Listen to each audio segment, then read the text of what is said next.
We're a metals trade publication. We're interested in getting the Nucor perspective on things. From your perspective, help us understand your view of the natural gas industry and why the development of a comprehensive national energy policy is so important to you. Well, you know, natural gas really has been in the news lately. Yes, it has. It's, you know, to us, natural gas is really the backbone of our energy existence.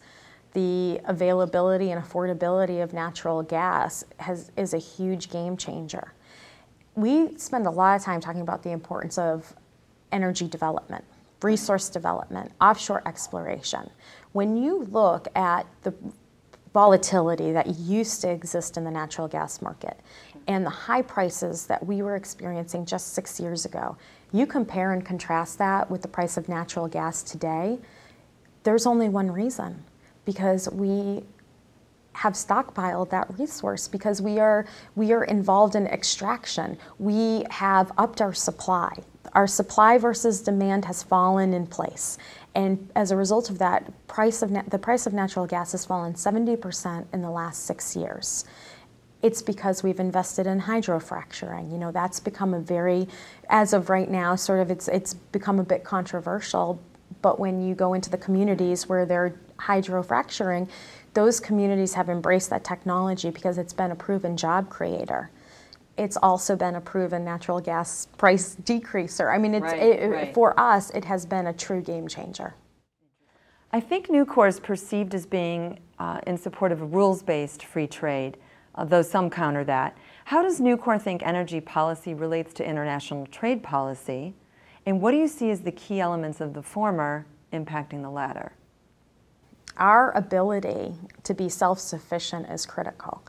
And people sometimes forget that when we make the choice to not drill for natural gas, to not drill for oil, or if we suddenly make the choice to stop the hydrofracking process, we are making the choice to be less independent. We are making the choice to buy our energy supplies from countries where there's volatility, where in some cases there are no environmental regulations. We will not suddenly become a country that no longer needs energy.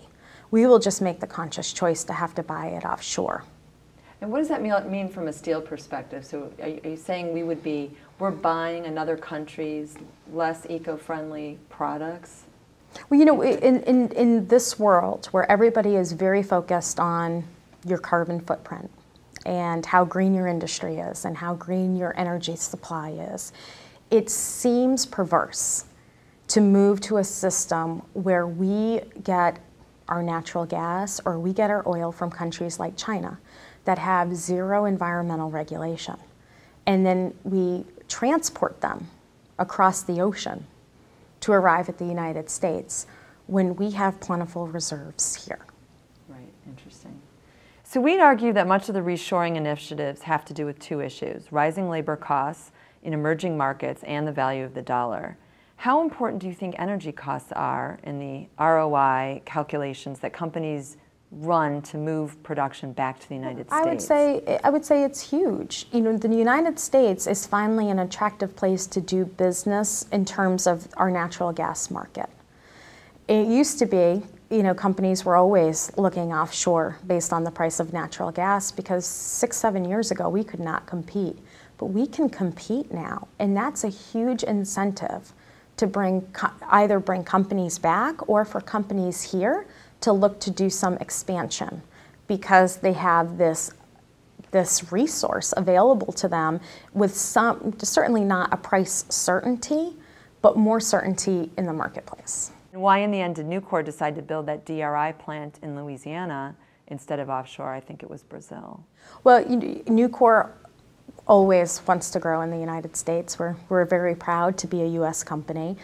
Natural gas was the deciding point for us. We knew that by building in Louisiana and investing in a community that had been hard hit by the hurricanes, we would be able to create jobs in a section of the country that desperately needed them.